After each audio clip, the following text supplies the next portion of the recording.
we've got all this other NXT talent coming up. But here's the difference. They don't have to worry about a rebuild because the check's already cashed, and they're not depending on house shows. They're not depending on people to go to house shows. Bro, they need to sell out SmackDown and freaking Raw and whatever the PLE is. That is it. All right, let's talk about Carlito and Valhalla. Were let go by the WWE. The Miz has deleted all mention of WWE from his socials. It's WWE cleaning house. EC3, man, what's up? I mean, is it cleaning house, or is it sort of like these don't? I don't know, but like they don't feel like outright Black Friday releases. It just kind of feels like contracts are coming to an end and it's time to go a different route. I could be wrong. I mean, Miz had. Like, think about the Miz's career. What an incredible run to be that sustained at such a high level for such a long time, especially with his like origin and how much he was despised and, you know, the respect he's earned from peers and like the work he's put in. I mean, these guys have had great runs, Carlito as well, but like sometimes it's just time to go. And there's nothing wrong with that. And I think every one of those individuals will be thriving and succeeding in something. I'm sure the Miz is tied into all sorts of stuff. And these happen. Is it cleaning house or is it time to say goodbye? And you know what? The door never closes fully. So relax. My question for you, EC3, my follow-up question on that is, Vince and I, we talked about this on a different show. This is a kind of an age-old philosophy or age-old format when it comes to bringing in a new wave of stars. You have an old guard there that are still there.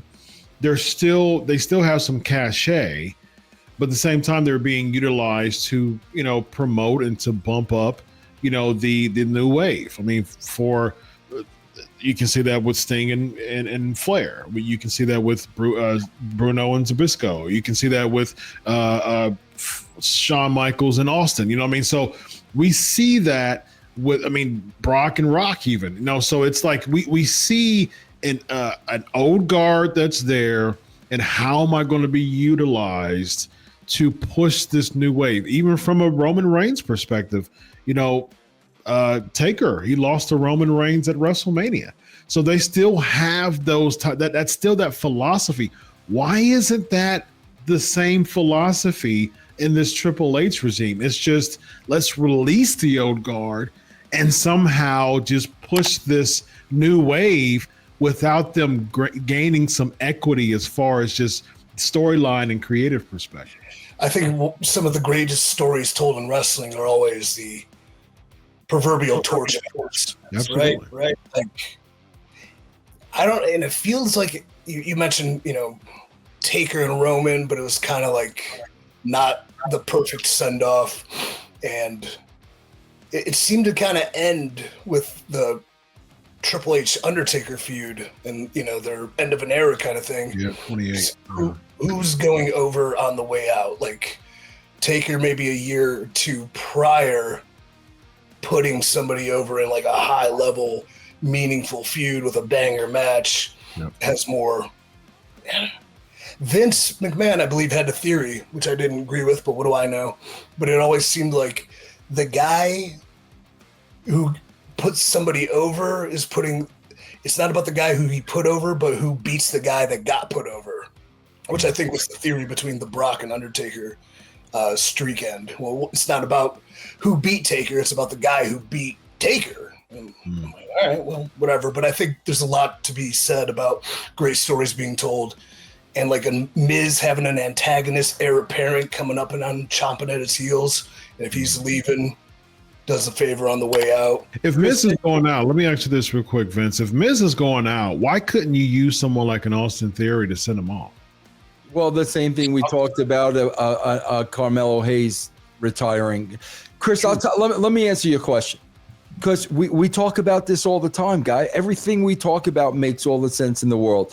Chris, in baseball, if the Washington Nationals are trading Juan Soto, they're trading a great ball player, and they're getting 5 minor leaguers. Now, they know that these 5 minor leaguers are not going to reach their potential or even get to the big club for another 2 or 3 years. So now they're in the rebuilding process. They know they're in the rebuilding process, and they know they got to bite the bullet for a couple of years to rebuild the team. Everybody goes through this. Okay, that's normal sports. You gotta replenish the farm system. You're gonna sell your big player. You're gonna get all these rookies in return. It's gonna be another 2 or 3 years before it pays off. Here's the difference, Chris, and we say this every week. This is kind of what the WWE is doing. Let's get rid of the Carlitos. We've got all this other NXT talent coming up. But here's the difference. They don't have to worry about a rebuild because the check's already cashed, and they're not depending on house shows. They're not depending on people to go to house shows. Bro, they need to sell out SmackDown and freaking Raw and whatever the PLE is. That is it. So that is the difference, bro. Whereas a major league team knows, bro, attendance is going to go down. We got to bite the bullet for like 2 or 3 years until we build this back up. Bro, they're getting paid the same amount of money. Nothing changes for them, man. Yeah. Great point. Which goes into a question I have for you, EC3, concerning that.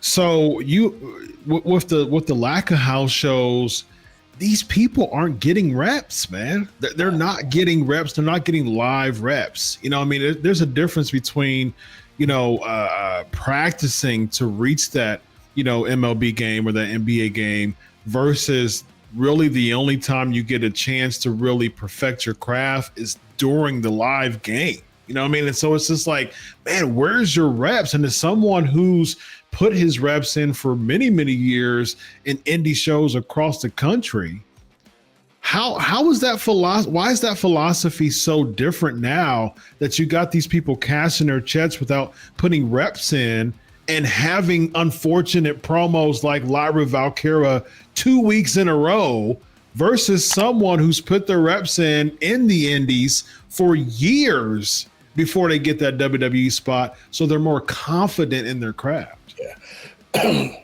Wrestling is weird. Quality reps are a big thing too.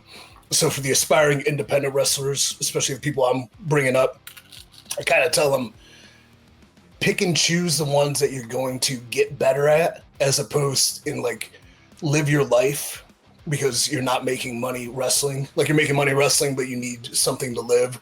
So if you have a shoot job, as they would say, don't throw away like a day of serving where you're going to make a few $100 to go drive 4 hours for $40 on an indie with some, local vet who's never left the town. The quality of reps is important. That was what house shows were about, because you had the younger, greener guys working with some veterans, and they're working at levels where it's like everything we do is physically demanding, but like house shows were a lot of fun because it was people working without taking the physical risks as much as solidifying solid work. But at the same time, then it's green working green, in a sense, where like the highest level NXT talent's still green compared to a seasoned WWE pro. And now they're kind of working at the same level too. So those reps aren't going to be necessarily betterment for the overall. I think the one thing that makes it the worst is it doesn't matter, based on what Vince said, is that the checks are already cashed. Yep. So they can forego talent development, where it's like, whatever, we're already making the money. And then hopefully by the time we need to sign new deals, we have a better product and better talent, or they've caught up. It's definitely a detriment. And one thing I'm trying to work on too, when I work with like independent wrestlers who are good, but they need that seasoning and things like that, how to train with them so we're not physically destroying our bodies within the practice session.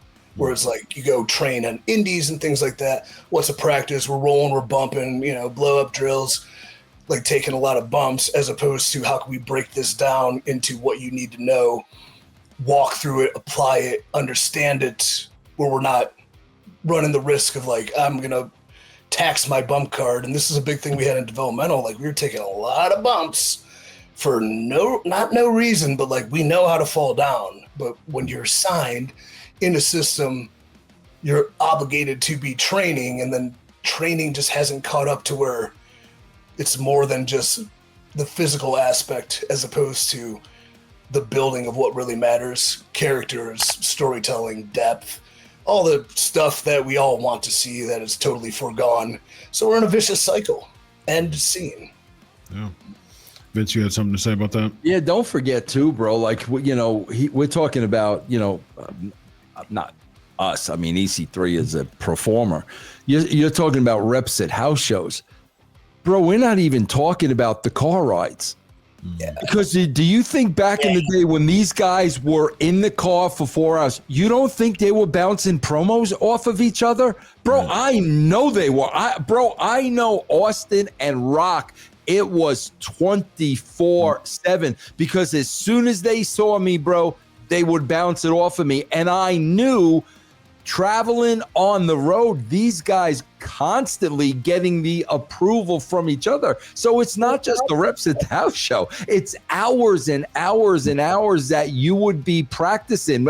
And listen, we're all seeing all the girls are on vacation on some big float in the water with their tatas hanging out. I don't think they're practicing promos, Chris, to be honest. Oh man, yeah. EC3. Yeah, the car rides is one of the biggest parts of a wrestler's education. To be able to get in there with a vet or a couple and just drive them, and just talking. The discourse and the conversation brought about so many realizations and changes and perspectives that if that's lost too, that's you can only get so much from popping into the PC for a skull session, they would call it, and watching some matches and talking about it. It was those car rides, the delirium of being tired, the kind of post-adrenaline high from working, the adventures, the weird stuff. That is what creates character within a person to then portray on screen and make something that somebody stops and watches and goes, oh, this is something. Look at that. Just learning that life. Yeah. And education. Yeah, well, and also, Chris, you do know, bro, listen, you can see it a mile away with the hug in the hat with Shawn Michaels. Bro, they're being pampered. Yeah. You could tell they're being pampered. Bro, if you're in a car with Jake Roberts or Arn Anderson and you're asking them, how was my promo? They're telling you how your promo was, bro. I guarantee you that does not go on at the center. I guarantee you they're being pampered. They're told they are great. They're being put high upon a pedestal, and there's nobody saying, man, that freaking sucked, bro. And I know, like EC3, man, I could tell you, bro, the people I worked with, if I thought a promo was bad, they wanted me to tell them the promo was bad and why was it bad. And they never defended it. They never talked back. They knew if I was telling them that, it was just to make them better. But you could see with this young talent today, you can just see it, man. Yeah, the phrase "good job" has killed more greatness than just about anything. Yeah, yeah. Sad. Very sagacious of you, EC3. There you go. Big word, sagacious. I have no idea what that means. Sagacious. Full of wisdom. Real sage. Yes. Beautiful, man. I love that.